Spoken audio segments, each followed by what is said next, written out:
Үлгэр ярддаг Бадарчин. Эрт үрдийн цагт нэгэн Бадарчин явж байгаад нэгэн айл хурж очив. Тэр айлын эхнэр үлгэр сонсох их дуртай хүн байсан гин.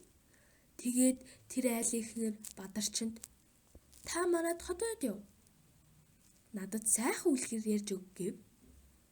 Лам түүнийг сонсоод надад яриад өгчмөр үлгэр гэж байхгүй. Гэвч энэ хон бол нэг сайхан хоол идэж магадгүй гэж бодоод "За тэгвэл тэгье. Гэвч би хол газар яваад их өлсөж ядарч байна. Та надад нэг сайхан хоол хийж өгвөл би үлгэр ярьж өгье" гэв. Айлын эхнэр тэр дороо халуун хоолунд хийж бэлдээд идүүлв.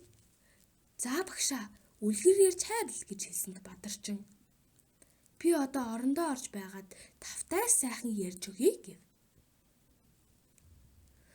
Бадарчин ор засуулж орондоо орж хэвтээд "Эртэн үрдийн цагт Бичин багш, Шороо багш, Гахай багш, Тансан багш дөрвөлөө хар морой хөлөглөөд зүүн газраас ном залахаар явсан гин" гэж ярьсанд айлын эхнэр "Хүй багшаа, таны үлгэр чинь таарахгүй байна. Тэр дөрөв чинь луу цагаан морой хөлөглөөд баруун орноос далахаар явсан шүү дээ" гэж залруулж хэлэхэд Бадарчин түүнийг сонсоод "Чи надаас сайн мэддэг юм байна. Ер нь чи яар. Би унтлаа" гэж хэлээд унтчихв.